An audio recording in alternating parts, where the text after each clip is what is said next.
GIT के online class में आप लोगों का स्वागत है। लास्ट क्लास में हमने बताया था ये टर्नओवर का जो है लिमिट हमने आपको बताया था कि किस क्षेत्र में कितना टर्नओवर का लिमिट रखा गया है। इसके अलावा ये टर्नओवर का लिमिट तो है ही, टर्नओवर के लिमिट के अलावा भी कुछ शर्तें हैं। टर्नओवर की लिमिट के अलावा भी कुछ ऐसी कंडीशन है जहां पे रजिस्ट्रेशन कराना पड़ता है।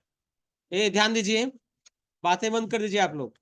देखिए, अगर सिंपल से हम लोग टर्नओवर के बारे में समझें, सिंपल से टर्नओवर के बारे में समझें तो अगर कोई बिजनेस है, उसका साल का टर्नओवर 0 से लेकर 40 लाख रुपए तक है, उसके पूरे साल का टर्नओवर 40 लाख रुपए से कम है, तो उसको रजिस्ट्रेशन कराने की कोई जरूरत नहीं है।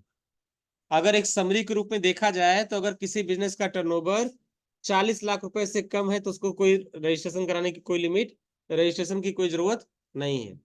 अगर उसका टर्नओवर 40 लाख रुपए से ज्यादा है और कहां तक है, 1.5 करोड़ तक, तो उसे रजिस्ट्रेशन कराना पड़ेगा रेगुलर स्कीम में। और अगर उसका टर्नओवर 1.5 करोड़ रुपए से भी ज्यादा है, 1.5 करोड़ रुपए से भी ज्यादा है, तो उसको अपना रजिस्ट्रेशन कराना पड़ेगा। सॉरी, यहाँ पे रजिस्ट्रेशन उसको कराना पड़ेगा कंपोजिशन स्कीम में, और 1.5 करोड़ से ज्यादा है तो उसको रजिस्ट्रेशन कराना पड़ेगा रेगुलर स्कीम में। अब कंपोजिशन रेगुलर क्या है, इसको आगे हम लोग देखेंगे। अगर पूरे साल का टर्नओवर 40 लाख से कम है तो आपको रजिस्ट्रेशन की कोई जरूरत नहीं है। 40 से ज्यादा है, 1.5 करोड़ रुपए तक है पूरे साल का, तो आप कंपोजिशन स्कीम में रजिस्ट्रेशन करा सकते हैं। और अगर 1.5 करोड़ रुपए से भी ज्यादा है पूरे साल का टर्नओवर, तो आपके लिए बनाया गया है रेगुलर स्कीम। अब कंपोजिशन स्कीम क्या है, रेगुलर स्कीम क्या है, इसके बारे में आगे हम लोग समझेंगे। चलिए, उससे पहले हम लोग को समझना है मैंडेटरी रजिस्ट्रेशन, यानी टर्नओवर की लिमिट के अलावा भी कुछ ऐसी शर्तें हैं जिसके आधार पर हमको रजिस्ट्रेशन कराना जरूरी हो जाता है। सबसे पहला कंडीशन क्या है, अगर कोई पर्सन या बिजनेस, अगर कोई पर्सन या business inter state taxable supply करता है, किसी टैक्सेबल गुड्स को इंटर स्टेट सेल करता है अपने स्टेट से बाहर, तो उसे अनिवार्य रूप से रजिस्ट्रेशन कराना पड़ेगा, चाहे उसका रजिस्ट्रेशन का लिमिट कम हो, चाहे टर्नओवर का लिमिट कम हो या ज्यादा, कोई फर्क नहीं पड़ता। बात समझ में आया ना। अगर कोई बिजनेस है और वह बिजनेस अपने स्टेट से बाहर सप्लाई कर रहा है, जैसे मान लो हमारा इस बिजनेस है यूपी में, हम बिहार में सप्लाई करना चाहते हैं, तो हमें रजिस्ट्रेशन अपना कराना पड़ेगा, चाहे हमारा टर्नओवर कम हो या टर्नओवर ज्यादा हो, कोई फर्क नहीं पड़ता। पहली शर्त क्या है कि अगर हमें इंटर स्टेट सप्लाई करना है तो हमें रजिस्ट्रेशन कराना पड़ेगा, चाहे हमारा टर्नओवर कम हो या टर्नओवर ज्यादा हो, उससे कोई लेना देना नहीं। दूसरा शर्त है, अगर कोई कैजुअल पर्सन है या कोई नॉन रेसिडेंट टैक्सेबल पर्सन है तो उसे अनिवार्य रूप से रजिस्ट्रेशन कराना पड़ेगा, चाहे उसका टर्नओवर का लिमिट कम ही क्यों ना हो। बात समझ में आ रहा ना। अगर कोई कैजुअल और नॉन रेसिडेंट टैक्सेबल पर्सन है तो उसे अनिवार्य रूप से रजिस्ट्रेशन कराना पड़ेगा। नॉन रेसिडेंट का मतलब क्या हुआ, हाँ, नॉन रेसिडेंट का मतलब क्या हुआ, अपने यहाँ का निवासी नहीं है। अगर कोई अपने इंडिया का निवासी नहीं है, कोई विदेश का व्यक्ति सोचता है कि भारत में चल के हम बिजनेस करें, कोई विदेशी नागरिक है वो चाहता है कि हम भारत में चल के बिजनेस करें, तो उसे पहले दिन से ही अपना रजिस्ट्रेशन कराना पड़ेगा, उसके लिए कोई छूट नहीं है, उसके लिए टर्नओवर का कोई मतलब नहीं। बस समझ आया। यानी विदेशी कोई व्यक्ति अगर इंडिया में आके बिजनेस करेगा तो उसको जो है, उसको कोई छूट नहीं दिया जाएगा, उसको पहले दिन से अपना रजिस्ट्रेशन कराना पड़ेगा, चाहे उसका टर्नओवर कम हो या टर्नओवर ज्यादा हो, उससे कोई लेना देना नहीं। फिर उसके बाद है, ऐसे बिजनेस जो रिवर्स चार्ज मैकेनिज्म के अंतर्गत टैक्स पे करने के लिए लाइबल हो, उन्हें अनिवार्य रूप से रजिस्ट्रेशन कराना पड़ता है। जिनको आरसीएम के अंतर्गत टैक्स जमा करना है, टैक्स पे करना है, ठीक है। आरसीएम का मतलब होता है रिवर्स चार्ज मैकेनिज्म। तो चलिए इस रिवर्स चार्ज मैकेनिज्म को पहले समझते हैं। ध्यान दीजिए, दो तरीके का टैक्स चार्ज होता है, एक फॉरवर्ड बेसिस पर, एक रिवर्स बेसिस पर। देखिए, आम सिनेरियो में होता क्या है, जैसे मान लो यह बायर है, यह खरीदने वाला है, और ये क्या है, उसका सप्लायर, ठीक है। एक बायर है, दूसरा सप्लायर है। सप्लायर बायर को कुछ प्रोडक्ट देता है, ठीक, मान लेते हो प्रोडक्ट है 100 रुपए का, और उस पर जीएसटी सरकार ने 5 रुपए लगा रखा है, तो 5 रुपए उसका क्या हो गया, जीएसटी का। ठीक, 100 रुपए आइटम का दाम हो गया और 5 रुपए क्या हो गया, जीएसटी का हो गया। अब ये खरीदने वाला व्यक्ति इसको कितना देगा, टोटल कितने का पेमेंट करेगा, 105। यानी आइटम का प्राइस तो दे ही रहा है, साथ ही साथ क्या कर रहा है, टैक्स भी दे रहा है, जीएसटी भी दे रहा है, किसको, सप्लायर को। बात समझ में आया ना। अब ये सप्लायर जो है क्या करेगा, इस टैक्स को उठा के गवर्नमेंट के पास जमा करेगा। तो ये टेक्निक नॉर्मल है, इसे हम लोग बोलते हैं फॉरवर्ड बेसिस। ठीक है, इसका उल्टा होता है रिवर्स बेसिस पे, ध्यान दीजिए। रिवर्स बेसिस को समझिए, जैसे मान लीजिए बायर है, बात समझ में आया, और ये हमारा क्या है, सप्लायर, ये हमारा सप्लायर। अब कोई ऐसा कंडीशन बनता है जब बायर हमारा क्या है, रजिस्टर्ड है, बायर ने अपना रजिस्ट्रेशन करा रखा है, लेकिन इस सप्लायर ने अपना रजिस्ट्रेशन नहीं करा रखा है। बायर का रजिस्ट्रेशन है खरीदने वाले का जीएसटी में, लेकिन सप्लायर का कोई रजिस्ट्रेशन नहीं। यानी यह सप्लायर क्या है, इस सप्लायर को बोलते हैं URD, अनरजिस्टर्ड डीलर। इस सप्लायर को हम क्या बोलेंगे, URD, अनरजिस्टर्ड डीलर। अब चूंकि इसका रजिस्ट्रेशन नहीं हुआ है, इसलिए इस बायर से वो टैक्स नहीं ले सकता। भाई टैक्स कलेक्ट करने का अधिकार केवल उसी को दिया गया है जिसका जीएसटी में रजिस्ट्रेशन है। बात समझ में आ रहा ना, जिसका जीएसटी में रजिस्ट्रेशन है वही केवल टैक्स कलेक्ट कर सकता है। तो चूंकि इनका रजिस्ट्रेशन जीएसटी में नहीं है, इसलिए ये टैक्स क्या करेंगे, टैक्स कलेक्ट नहीं करेंगे। अब अगर बायर मान लो कोई प्रोडक्ट इनसे खरीदता है और उस प्रोडक्ट की कीमत कितनी है, 100 रुपए, तो अब ये बायर की जिम्मेदारी बनती है कि जो इस पर 5% जीएसटी है, उस 5% जीएसटी को ले जाके गवर्नमेंट के पास जमा करे। तो बायर क्या करेगा, 100 रुपए पेमेंट करेगा किसको, सप्लायर को, और 5 रुपए का पेमेंट किसको करेगा, गवर्नमेंट, जितना भी इस आइटम पर चार्ज है। बात समझ में आया, जितना भी इस आइटम पर चार्ज है वो। तो ऐसा अगर कोई केस बनता है कि हम किसी अनरजिस्टर्ड डीलर से कोई प्रोडक्ट खरीदते हैं और हमारे ऊपर कोई टैक्स की लायबिलिटी आ जाती है, तो ये पूरी की पूरी टेक्निक कहलाती है आरसीएम, रिवर्स चार्ज मैकेनिज्म। ऐसी कंडीशन में अब ये बायर की जिम्मेदारी है कि बायर गवर्नमेंट के पास टैक्स जमा करे। तो अगर बायर ऐसी कैटेगरी में आता है तो बायर को भी अपना रजिस्ट्रेशन अलग से कराना पड़ेगा, चाहे उसका टर्नओवर चाहे कम हो या टर्नओवर ज्यादा हो, कोई फर्क पड़ने वाला नहीं। ये टेक्निक कहलाती है आरसीएम, जिसको बोलते हैं रिवर्स चार्ज मैकेनिज्म। जहां हम किसी अनरजिस्टर्ड डीलर से प्रोडक्ट को खरीदते हैं और अपने ऊपर लगने वाले टैक्स को हम कैलकुलेट करते हैं और खुद हम डायरेक्टली गवर्नमेंट को, जीएसटी डिपार्टमेंट को जमा करते हैं। वो कहलाता क्या है, आरसीएम, रिवर्स चार्ज मैकेनिज्म। बात समझ में आ रहा ना। आरसीएम क्या है, आरसीएम मतलब किसी ऐसे डीलर से हम परचेज करें जिसका जीएसटी में रजिस्ट्रेशन ही नहीं है, तो उस आइटम पर लगने वाले टैक्स को हमें गवर्नमेंट के पास खुद जाके जमा करना पड़ेगा। ये कहलाता है आरसीएम। बात समझ में आ रहा ना। पहले केस में क्या था, हमने सप्लायर को 105 रुपए दे दिया, सप्लायर की जिम्मेदारी बनती है कि सप्लायर जाके टैक्स जमा करे। लेकिन दूसरे कंडीशन में क्या है, दूसरे कंडीशन में जितना टैक्स लग रहा है टैक्स हम डायरेक्ट गवर्नमेंट को जमा करेंगे, तब ये टेक्निक हमारी कहलाती है आरसीएम। ये कंसेप्ट जो है आरसीएम का है। आया समझ में। इसमें क्या है, हमारा रजिस्ट्रेशन तो है लेकिन हम जिससे परचेज कर रहे हैं उसका रजिस्ट्रेशन नहीं है। हमारा रजिस्ट्रेशन तो है लेकिन हम जिससे परचेज कर रहे हैं उसका रजिस्ट्रेशन नहीं है। तो ये चीज कहलाता है आरसीएम, रिवर्स चार्ज मैकेनिज्म।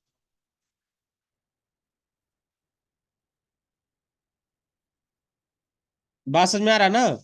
तो वही दिया गया है कि जो बिजनेस आरसीएम के अंतर्गत टैक्स पे करने के लिए लाइबल हो, उन्हें अनिवार्य रूप से रजिस्ट्रेशन कराना होता है, चाहे उनका एनुअल एग्रीगेट टर्नओवर की लिमिट कम क्यों ना। तीसरा कंडीशन सुनिए, अगर कोई एजेंट किसी टैक्सेबल पर्सन के आधार पर गुड्स या सर्विस सप्लाई करता है, तो उस एजेंट को भी अपना रजिस्ट्रेशन अनिवार्य रूप से कराना होगा। कोई एजेंट है और वह एजेंट हमारे बिहाफ पर अगर सप्लाई करता है तो उस एजेंट को भी अपना रजिस्ट्रेशन कराना पड़ेगा, ऐसा जीएसटी का नियम। हमारी कोई कपड़े की दुकान है, ठीक, हमने एक एजेंट हायर किया और हमने बोला कि बाबू ऐसा है कि आपको हमारा कपड़ा लेके देहात में जाके सेल करना है, वही फेरी वाला काम आपको करना है, ठीक। अब सिस्टम ये कहता है, जीएसटी का रूल ये कहता है कुछ एजेंट को भी अपना रजिस्ट्रेशन अलग से कराना होगा, क्योंकि वो हमारे बिहाफ पर क्या कर रहा है, जाके सेल कर रहा है। तो उस एजेंट को भी अपना रजिस्ट्रेशन अलग से कराना पड़ेगा, ऐसा जीएसटी का रूल। फिर उसके बाद है इनपुट सर्विस डिस्ट्रीब्यूटर का। जो इनपुट सर्विस डिस्ट्रीब्यूटर का बिजनेस करते हैं उन्हें भी अनिवार्य रूप से रजिस्ट्रेशन कराना पड़ता है, चाहे उनका एनुअल एग्रीगेट टर्नओवर की लिमिट ही कम क्यों ना। जो आईएसडी का काम करते हैं, इनपुट सर्विस डिस्ट्रीब्यूटर, जैसे मान लो केबल टीवी नेटवर्क वालों को देखो, वह किसी कंपनी से केबल टीवी परचेज करते हैं, किसी भी कंपनी से, मान लो डेन कंपनी हो गया, डेन से उन्होंने ले लिया। अब लेने के बाद वो क्या करते हैं, उसको डिस्ट्रीब्यूट करते हैं जगह जगह, अलग अलग घरों में कनेक्शन देते हैं उसका वायर के माध्यम से। तो वो हो गए आईएसडी, इनपुट सर्विस डिस्ट्रीब्यूटर। वो सर्विस ही खरीद रहे हैं, सर्विस को ही बेच रहे हैं दूसरे को, तो उनको भी अपना रजिस्ट्रेशन कराना पड़ेगा, चाहे उनका टर्नओवर कम हो चाहे टर्नओवर ज्यादा हो, इससे कोई बहस नहीं। बात समझ में आ रहा ना। ऐसे बहुत सारे केसेस आपको मिलेंगे। जो ये लोग फाइबर का नेटवर्क लगाते हैं, घरों घरों में वाईफाई का कनेक्शन देते हैं, वो भी एक प्रकार के आईएसडी ही है। वो भी सर्विस को खरीदते हैं और सर्विस को सप्लाई करते हैं, उनको भी अपना रजिस्ट्रेशन कराना पड़ेगा। फिर जो बिजनेस ई कॉमर्स का प्लेटफॉर्म पर अपना व्यापार करते हैं, ऐसे बिजनेस जो ई कॉमर्स पर आधारित है, जिनका कोई दुकान नहीं है और जिनका पूरा का पूरा सेल कैसा है, ऑनलाइन है, जैसे फ्लिपकार्ट हो गया, अमेजॉन हो गया, ऐसी बहुत सारी कंपनियां हैं जो ऑनलाइन सेल करने का काम करती हैं। इन कंपनियों को भी अपना रजिस्ट्रेशन अलग से कराना पड़ेगा। इन कंपनियों को भी अपना रजिस्ट्रेशन जीएसटी में अलग से कराना पड़ेगा। जिनको ई कॉमर्स का बिजनेस करना है उनको रजिस्ट्रेशन कराना पड़ेगा। बात समझ में आ रहा ना। ऐसी कंपनी है जिसको बिजनेस ऑनलाइन, हमको कोई दुकान खोलना है लेकिन हम चाहते हो दुकान हमारी ऑनलाइन हो, ठीक है, हम अपना एप्लीकेशन बनवा देंगे, अपना सॉफ्टवेयर बनवा देंगे ना, लोगों के फोन में वो एप्लीकेशन इंस्टॉल करवा दिया जाएगा, लोगों को प्रेरित किया जाएगा, लोग घर बैठे आइटम पसंद करेंगे, ऑर्डर देंगे और हम यहाँ से डिलीवरी करा देंगे, उसका चार्ज कलेक्ट कर लेंगे। तो ऐसा अगर हमारा कोई बिजनेस है तो वो बिजनेस हमारा क्या है, ई कॉमर्स, जो इंटरनेट पर आधारित है। ऐसा कॉमर्स जो इंटरनेट पर आधारित, उसे बोलते हैं ई कॉमर्स, जिसका बिजनेस किस पर है, पूरा का पूरा इंटरनेट पर। भारत के बाहर की कोई ऐसी कंपनी जो ऑनलाइन इंफॉर्मेशन और डेटाबेस एक्सेस की सर्विस भारत के भीतर किसी अनरजिस्टर्ड टैक्सेबल पर्सन को देते हैं, उन्हें अनिवार्य रूप से रजिस्ट्रेशन कराना पड़ेगा। जैसे मान लो गोडैडी कंपनी है, ये बाहर की, यूएसए में, कैलिफोर्निया की। वो जो है क्या करती है, ऑनलाइन डेटाबेस की सर्विस देती है, डोमेन देती है, होस्टिंग देती है, ऐसी बहुत सारी कंपनियां हैं, होस्टिंगर है, गोडैडी, ऐसी बहुत सारी कंपनियां हैं जो ऑनलाइन इंफॉर्मेशन और डेटाबेस की सर्विस देते हैं। अब अगर उनको भारत में बिजनेस करना है, वो भी ऑनलाइन, ठीक है, या भारत के किसी पर्सन को भी उसको सेल करना है, उसे भी अपना अनिवार्य रूप से रजिस्ट्रेशन कराना पड़ेगा, तभी जो है भारत में बिजनेस अपना चला सकते हैं। ठीक है, समझाया। उसके बाद एक और है, वो है टीडीएस। ऐसे पर्सन जिनको टीडीएस काटना है उनको भी जीएसटी में अपना रजिस्ट्रेशन कराना अनिवार्य है। अब टीडीएस क्या होता है, टीडीएस का मतलब होता है tax detected at source. TDS का मतलब होता है टैक्स डिटेक्टेड एट सोर्स। बात में, जैसे मान लो एग्जाम्पल हम टीडीएस का बता रहे हैं, जो बड़ी कंपनियां हैं अपने एम्प्लॉयर को सैलरी देती हैं तो उसमें से 10% टीडीएस काटती है, ठीक है, वो भी गवर्नमेंट के रूल के हिसाब से। ठीक, ऐसे बहुत केसेस बनते हैं जहां पर हमको टीडीएस काटना पड़ता है। बात समझ में आ रहा। जैसे हम कोई बिल्डिंग कमर्शियल यूज के लिए किराए पर ले रहे हैं और उसका पूरे साल का किराया 2,40,000 से ज्यादा है, तो मकान मालिक को किराया देने से पहले हमें उस पर 10% का टीडीएस काटना पड़ेगा। ऐसे बहुत सारे केसेज हैं। तो अगर आपके पास ऐसी कोई कंडीशन लागू होती है कि आपको टीडीएस काटना आपके लिए जरूरी है, तो आपको पहले जीएसटी में रजिस्ट्रेशन कराना पड़ेगा, तभी आपको टीडीएस में रजिस्ट्रेशन मिलेगा। बात समझ में आ रहा ना। तो ऐसे लोगों को भी जीएसटी में अपना रजिस्ट्रेशन अनिवार्य रूप से कराना पड़ेगा, चाहे उनका टर्नओवर कम हो चाहे टर्नओवर ज्यादा। अब इसके बाद है टाइप्स ऑफ डीलर। डीलर हमारे कितने प्रकार के हैं। तो जीएसटी में बेसिकली दो तरह के डीलर बनाए गए, एक है रेगुलर और दूसरा है कंपोजिशन। एक है रेगुलर और दूसरा है कंपोजिशन। ऐसे डीलर जिनका एनुअल एग्रीगेट टर्नओवर 1 करोड़ रुपए लिखा ना, इसको 1.5 करोड़ बना लीजिए, 1.5। इसका लिमिट बढ़ गया है, आज की डेट में इसका लिमिट कितना है, 1.5 करोड़। ठीक है, आप इसको गूगल पे भी सर्च कर सकते हैं। आप इस तरह से सर्च करिए,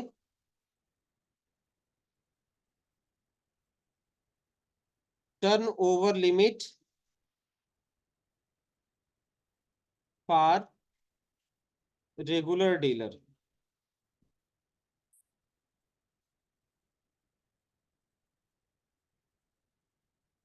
इन जीएसटी, इस तरह से आप सर्च कर सकते हैं, यानी जीएसटी में रेगुलर डीलर के लिए टर्नओवर की लिमिट कितनी है। अब देखो, ये तो वो लिमिट दिखा रहा है रजिस्ट्रेशन के लिए जो 20 और 40 वाली पहले थी। 20 और 40 की लिमिट पहले हमने आपको बताया था ना, कि कुछ क्षेत्रों में 20 है, कुछ क्षेत्रों में 40। अब देखो, the taxable whose turnover is below 1.5 crore can opt in for composition scheme. बस में पहले कितना था, 1.5 करोड़ रुपए, इसका लिमिट देखो यहाँ पे दिखा रहा है। जिनका टर्नओवर 1.5 करोड़ रुपए से कम है, जिनका टर्नओवर 1.5 करोड़ रुपए से कम है, वो कंपोजिशन स्कीम में रजिस्ट्रेशन करा सकते। इस तरह आप सर्च भी कर सकते हैं, तो आपको क्लियर हो जाएगा कि इस समय टर्नओवर की लिमिट कितनी चल रही है। तो वापस आते हैं अपने नोट्स पर, देखिए। तो ऐसे डीलर जिनका एनुअल एग्रीगेट टर्नओवर 1.5 करोड़ रुपए से ज्यादा है, उन्हें अनिवार्य रूप से अपना रजिस्ट्रेशन जीएसटी की रेगुलर स्कीम में कराना हो। हमारा कोई बिजनेस है और पूरे साल का सेल हमारा 1.5 करोड़ रुपए से ज्यादा है, तो हमें रेगुलर स्कीम में रजिस्ट्रेशन कराना पड़ेगा। अगर 1.5 करोड़ रुपए से कम है तो कंपोजिशन स्कीम में रजिस्ट्रेशन करा सकते हैं। ऐसे डीलर को अपना टैक्स मंथली या क्वार्टरली जमा करना होता है। ऐसे डीलर को टैक्स कैलकुलेट करने के लिए निम्नलिखित फार्मूले का इस्तेमाल किया, तो वो फार्मूला दिया गया है, GST payable equal to tax liability minus ITC. इसका हम लोग इस्तेमाल भी किए हैं, एक दो क्वेश्चन भी इस पे लगाए हम लोग। तो उसी कंसेप्ट के आधार पर ये क्वेश्चन बताया गया था आप लोग, कि जिसका टर्नओवर 1.5 करोड़ रुपए से ज्यादा हो। ध्यान दीजिए, ऐसे बिजनेस जिनका टर्नओवर 1.5 करोड़ रुपए से ज्यादा हो। अब गवर्नमेंट को कैसे तो चलेगा किस बिजनेस का टर्नओवर कितना है, बताओ। हाँ, हाँ, जिसका जीएसटी में रजिस्ट्रेशन नहीं हुआ है, उसका टर्नओवर कैसे चेक किया जाएगा, उसका टर्नओवर कितना है। हम्म, क्या चीज। हाँ, बैंक के ट्रांजेक्शन, बैंक में जुड़ा है आपका पैन नंबर। ठीक, तो बैंक के ट्रांजेक्शन से पता चल जाएगा कि आपका पूरे साल का टर्नओवर कितना है।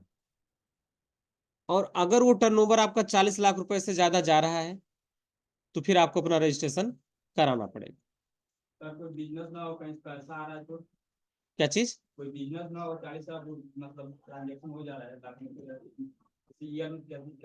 तो आप रजिस्ट्रेशन मत कराइए। अगर आपसे पूछा जाएगा तो आपको बताना पड़ेगा। आपके पास अगर इस तरह का कोई नोटिस आएगा, कितना पैसा आपके पास कहाँ से आया है, तो आपको सोर्स ऑफ इनकम बताना पड़ेगा कि पैसा कहाँ से आ रहा है। बस में आ रहा ना। मान लो आपके यहाँ का कोई सर्विस करता है, जॉब करता है, ठीक, वो आपके खाते में पैसा भेजता है, ठीक है, और वो पैसा पूरे साल में 40 लाख रुपए से ज्यादा देता है, ठीक है, बात समझ आ रहा है ना। तो फिर आपको जीएसटी में रजिस्ट्रेशन नहीं कराना पड़ेगा। लेकिन जब आप ये सोर्स बताएंगे कि हमारे यहाँ कोई सर्विस करता है, जॉब करता है, तो उस पर्सन के ऊपर इनकम टैक्स लग जाएगा, क्योंकि उसकी इनकम 40 लाख से ज्यादा होगी। भाई, वो 40 लाख से ज्यादा कमाता तभी तो आपको 40 लाख रुपए ज्यादा दे रहा है। क्यों, आपको 40 लाख रुपए कोई दे रहा है, आपका कोई, आपके कोई फैमिली का मेंबर है जो विदेश में नौकरी करता है, कहीं भी नौकरी करता है, 40 लाख रुपए दे रहा है अगर उस साल का आपको, तो आपकी इनकम, उसकी इनकम 40 ज्यादा होगी तभी तो आपको 40 दे रहा है, आपके खाते में भेज रहा है। तो फिर उसको इनकम टैक्स जमा करना पड़ेगा ना। हाँ, उसके हिसाब से। हाँ, तो जब आपका टर्नओवर ज्यादा होगा, अच्छा, पैन से लोग आसानी से ट्रैक कर लेते हैं उस पैन से कितना ट्रांजेक्शन हुआ है। इनकम टैक्स का ऐसा टूल बनाया दिया गया है कि उसमें आपका पैन नंबर भरेंगे, आपका एक बैंक में खाता हो चाहे 4 बैंक में खाता हो, सबका टर्नओवर वो जोड़ के बता देगा, किस खाते से कितना लेन देन किया सब बता देगा वो। ठीक है, तो ऐसे सॉफ्टवेयर से लोग चेक करते रहते हैं, और जिसका लगता है कि जिसके खाते में 40 लाख से ज्यादा का टर्नओवर हो रहा है उसको नोटिस भेजा जाता है। बात समझ में आ रहा है ना?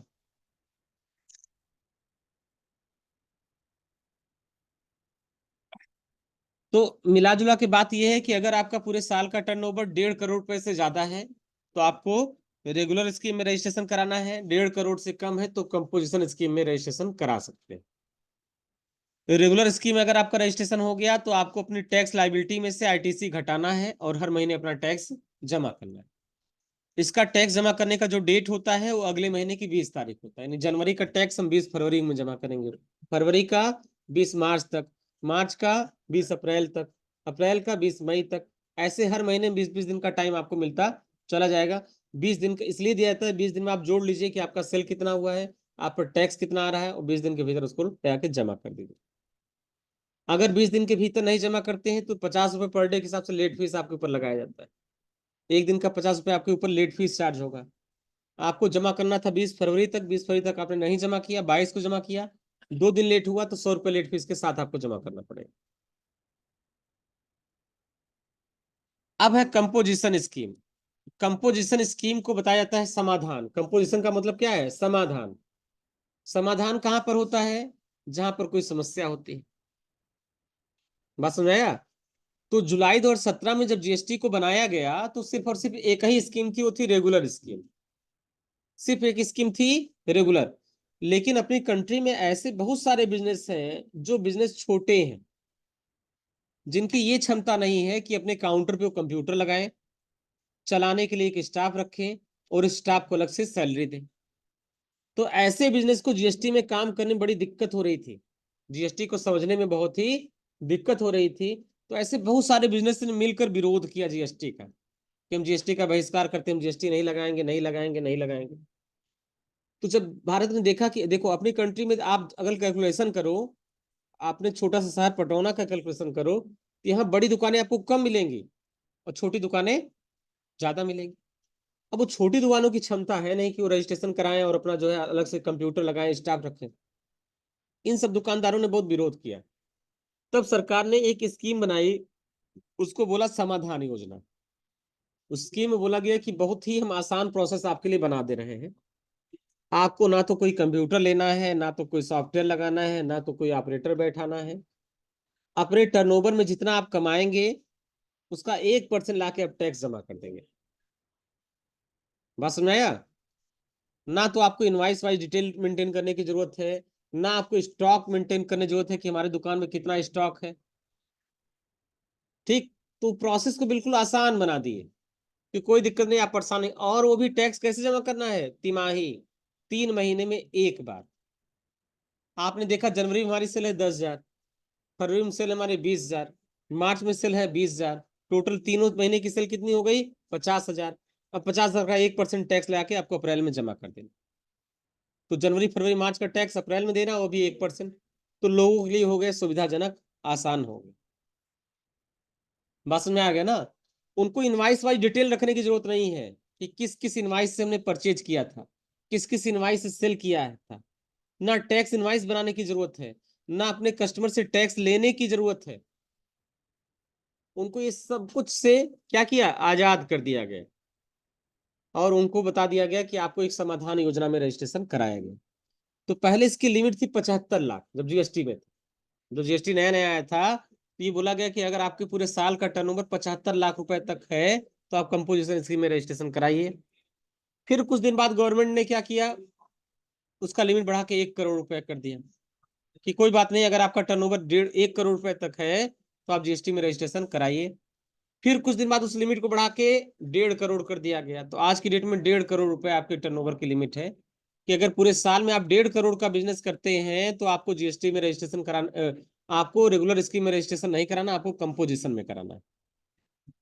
तो मिला जुला के अगर समरी देखा जाए तो पूरे साल का टर्नओवर अगर हमारा 40 लाख तक है तो रजिस्ट्रेशन की कोई जरूरत नहीं, बगैर रजिस्ट्रेशन के भी अपना बिजनेस चला सकते हैं। 40 से ऊपर बढ़ेंगे 1.5 करोड़ तक तो हम कंपोजिशन में रजिस्ट्रेशन करा सकते हैं। और 1.5 करोड़ से ऊपर जब हम जाएंगे तो रेगुलर स्कीम में रजिस्ट्रेशन करा सकते हैं। लेकिन कुछ नियम और शर्तें लगा दी, जैसे जो आदमी सर्विसेज का बिजनेस करता है उसके लिए कंपोजिशन स्कीम नहीं है। आप अगर सर्विस प्रोवाइडर हैं, आप किसी को सर्विस देते हैं, तो आपको कंपोजिशन स्कीम में रजिस्ट्रेशन नहीं करा सकते। तो आपको किस में कराना पड़ेगा? तब आपको कराना पड़ेगा रेगुलर में। सर्विस प्रोवाइडर के लिए स्कीम नहीं है। बात समझ में आ रहा है ना? यह स्कीम सर्विस प्रोवाइडर के लिए नहीं है। चलिए अब इसके प्रोसेस को समझते हैं। ऐसे डीलर जिनका एनुअल एग्रीगेट टर्नओवर 1 करोड़ रुपए से कम हो, 1.5 बनाना है इसको, 1.5 यहाँ पे भी बना लीजिए, 1.5 करोड़ रुपए से कम हो, वो अपना रजिस्ट्रेशन जीएसटी की कंपोजिशन स्कीम में भी करा सकते हैं। वास्तव में जो कंपोजिशन स्कीम है वह जीएसटी प्रोसेस को आसान बनाने के लिए किया गया था। कंपोजिशन स्कीम इसलिए बनाया गया था कि लोगों को कोई दिक्कत ना हो, परेशानी ना हो, आसान बनाने के लिए। फिर ऐसे डीलर को अपने टर्नओवर का एक निर्धारित परसेंटेज, जिसका रेट कितना है आज के समय में, 1% ही टैक्स के रूप में गवर्नमेंट के पास जमा करना है। दूसरी चीज, ऐसे डीलर को ना तो डिटेल में रिकॉर्ड मेंटेन करने की जरूरत है और ना ही टैक्स इनवाइस इशू करने की जरूरत है, और ना ही उसके रूल और प्रोसीजर को फॉलो करने की जरूरत है, ना तो स्टॉक मेंटेन करने की जरूरत है, और ना ही सेल और परचेज का इनवाइस वाइज रिटर्न फाइल करने की जरूरत है। यानी ऐसे डीलर से ये नहीं पूछा जाएगा कि जो आपने सेल 20 लाख रुपए का किया है वो आपने किसको किसको सेल किया है, उसका बिल नंबर क्या है, उस पार्टी का रजिस्ट्रेशन नंबर क्या है, कुछ नहीं आपसे पूछा जाएगा। बस आपको समरी के रूप में बता देना है कि हमारी इस महीने की सेल कितनी है, 20 लाख रुपए, अगले महीने की सेल कितनी है, 30 लाख रुपए। तो इनके टर्नओवर को ट्रैक कैसे किया जाता है? इनके टर्नओवर को किया जाता है बैंक से होने वाले लेन देन के आधार पर। भाई जब उनको इनवाइस का डिटेल नहीं देना है, स्टॉक का डिटेल नहीं देना है, परचेज बिल का विवरण नहीं बताना है, सेल बिल का विवरण नहीं बनाना है, तो गवर्नमेंट मोटा मोटी एक आंकड़ा लगाती है कि इसके खाते में दिसंबर के महीने में 40 लाख रुपए जमा हुआ है, तो लगभग लगभग इसकी सेल जो है दिसंबर में 40 लाख रुपए की हुई होगी। आखिर जब वो पर्सन सेल करेगा तभी तो उसका कस्टमर उसको पैसा देगा, तो कहीं ना कहीं जितना पैसा खाते में आ रहा है उतनी सेल तो होगी ही होगी, प्लस उससे थोड़ा सा और ज्यादा सेल होगी। कुछ सेल ऐसी होगी जो कैश में हुई होगी, जिसको बैंक में से लेना देना ही नहीं है। बात समझ में आया? अगर किसी खाते में 10 लाख रुपए जमा हो रहा है, इसका मतलब लगभग लगभग उसकी सेल कितनी है महीने की, 10 लाख रुपए, तभी तो 10 लाख रुपए जमा कर रहा है। बात समझ में आया? तो ऐसे डीलर को कोई ज्यादा कठिन काम नहीं है, ना तो टैक्स इनवाइस बना के देना है, ना कस्टमर से टैक्स कलेक्ट करना है, ना ही इनवाइस के प्रोसीजर को फॉलो करना है कि एसएसएन कोड सोचना है, ना जीएसटी का परसेंटेज कोई अलग से जोड़ना घटाना है। ये सिंपल जैसे बिल बनाते हैं वैसे बिल बना के दे देंगे, इनका हो जाएगा। ऐसे डीलर को क्वार्टरली रिटर्न फाइल करना होता है। इनको तिमाही का भी ऑप्शन दिया गया कि कोई दिक्कत नहीं, आप परेशान होने की जरूरत नहीं है, आप महीना महीना मत जमा करिए, आप कैसे जमा करिए, क्वार्टरली जमा करिए। क्वार्टरली मतलब 3 महीने का समूह। आप जनवरी में देखिए आपकी सेल कितनी थी, फरवरी में कितनी थी, मार्च में कितनी थी, तीनों को जोड़ लीजिए, उसका 1% उठा के जमा करिए, बात खत्म। बहुत आसान बनाया गया। ऐसे डीलर को आईटीसी प्राप्त नहीं होती है, इनको आईटीसी का कोई बेनिफिट नहीं मिलता है। भाई रेगुलर में हमने देखा था कि जो हम टैक्स पे कर रहे हैं खरीदते समय, उसको फाइनल जब हमको टैक्स जमा करना तो वहां एडजस्ट कर लिया जा रहा था। बात समझ में आया? फाइनल टैक्स के समय उसको हम क्या कर लेते हैं, एडजस्ट कर लेते थे। लेकिन कंपोजिशन में ऐसा कुछ नहीं है। कंपोजिशन में जो आईटीसी ने आपने टैक्स पे किया उसको कहीं एडजस्ट आप नहीं कर सकते, वो आपका टैक्स एक तरीके से पे हो चुका है। ऐसे डीलर टैक्स नहीं कलेक्ट कर सकते, अपने अपने बिल पर टैक्स लिख कर नहीं जमा करवा सकते अपने सामने वाले कस्टमर से, वो टैक्स ले नहीं सकते। अब ध्यान दीजिए, अब इन दोनों का कैलकुलेशन कैसे होगा उसके लिए एक चार्ट बनाया गया है। इस चार्ट को ध्यान समझिए, दोनों प्रोसीजर आपको समझ में आ जाएगा। सबसे पहले लेफ्ट साइड में जो दे रखा है वो है हमारा कंपोजिशन डीलर। मान लो कि कोई कंपोजिशन डीलर परचेज करने जाता है और जो जो आइटम वो परचेज करता है उसकी कीमत है 25,000 रुपए। एज्यूम करिए कंपोजिशन डीलर किसी दूसरे के पास जाता है और बोलता है हमको 25,000 रुपए वाला ये सामान चाहिए। अब उस पर जीएसटी है 5%, तो 25,000 का 5% कितना हो जाएगा, 1250। 25,000 का 5% 1250, तो 1250 रुपये उस पर टैक्स हो गया। अब इस डीलर की कॉस्ट कितनी हो गई? 26,250। 25,000 रुपये आइटम का प्राइस हो गया और 1250 रुपये उस पर क्या हो गया? जीएसटी हो गया। उसको टोटल कितना पे करना पड़ेगा? 26,250 रुपये। अब मान लेते हैं कि उसमें मार्जिन कितना है? 10%। तो 26,250 का 10% कितना हो जाएगा? 2,625 रुपए। 26,250 का 10%, 2,625 रुपए हो गया। इन दोनों को जोड़ दिया गया तो उसका कॉस्ट कितना हो गया? 28,875 रुपए। चूंकि कंपोजिशन डीलर टैक्स कलेक्ट नहीं कर सकता, इसलिए यहाँ टैक्स वाला अमाउंट कर दिया गया 0 पे। कस्टमर से कोई टैक्स अलग से नहीं ले सकता। अब वो कस्टमर को सेल कितने का करेगा? 28,875 रुपए में। और जब उसका 1% आप निकालेंगे, टैक्स उसका बन जाएगा 288 रुपये 75 पैसे। उसको राउंड फिगर में करेंगे 289 रुपये हो गए। टैक्स कितना बनेगा उस पर? 288 रुपये 75 पैसे। अगर उसको राउंड फिगर में मान लिया जाए तो कितना हो जाएगा? 289 रुपये। तो कंपोजिशन डीलर को कितना टैक्स जमा करना पड़ेगा? 289 रुपये, 289, 289 रुपये। अब यही चीज अगर रेगुलर डीलर करेगा तो कैसे करेगा? मान लेते हैं रेगुलर डीलर की जो परचेज है वो 25,000 रुपए है। यहाँ एक जीरो बढ़ा लीजिए, एक जीरो कम है। रेगुलर डीलर की जो परचेज है वो कितना है? 25,000। इस पर जीएसटी वो दे रहा है 5% के हिसाब से कितना? 1,250 रुपये। तो इसका भी कॉस्ट कितना हो गया? 26,250। यानी रेगुलर वाला और कंपोजिशन वाले की खरीद क्या है? बराबर है। कहीं ना कहीं से भी खरीदे, देखो कंपोजिशन वाले का भी खरीद 26,250। अब मार्जिन निकाला जाएगा तो इसका मार्जिन आएगा 2,500 रुपये। क्यों? क्योंकि ये जो 1,250 रुपये उसने दिया था, इसको यहाँ पे लाके वो एडजस्ट कर लेगा। बाद में जब टैक्स जमा करना होगा तो 1,250 का एडजस्टमेंट कर लेगा। इसलिए ये माना जाएगा कि 1,250 रुपये आइटम का प्राइस नहीं है, ये टैक्स है, क्योंकि उसका आगे एडजस्टमेंट हमको करना है। अब इसका जो मार्जिन हो जाएगा 2,500 रुपये। अब 26,250 में जब 2,500 जोड़ा जाएगा तो इसका सेल प्राइस हो जाएगा 27,500। और जब इस पे 5% जीएसटी लगा दिया जाएगा, 1,375 रुपये जीएसटी हो जाएगा। तो इस सेल कितने में करेगा कस्टमर का? इसका प्राइस हो जाएगा 28,875। तो सोचिए, अगर कोई कस्टमर कंपोजिशन डीलर के पास जाएगा तो भी उसको 28,875 का मिलेगा, और वही कस्टमर अगर रेगुलर के पास जाएगा तो भी उसको 28,875 रुपये ही मिलेगा। अब रेगुलर वाले को टैक्स कितना देना है? तो टैक्स लाइबिलिटी में से आईटीसी को घटा देंगे। लाइबिलिटी कितना था? 1,375।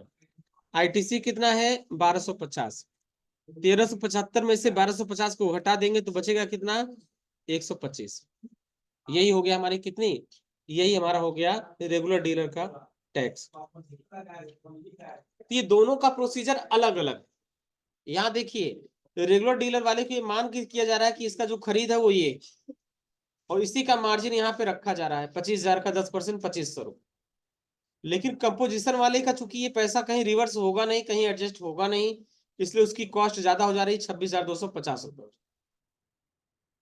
बात सुना रहा? दोनों में फर्क यही है, दोनों में अंतर यही। अब ये दोनों का कैलकुलेशन मेथड अलग अलग दिया गया है। इसको 1 मिनट ध्यान से देखिए और देख कर चेक करिए क्या ये आपको समझ में आया या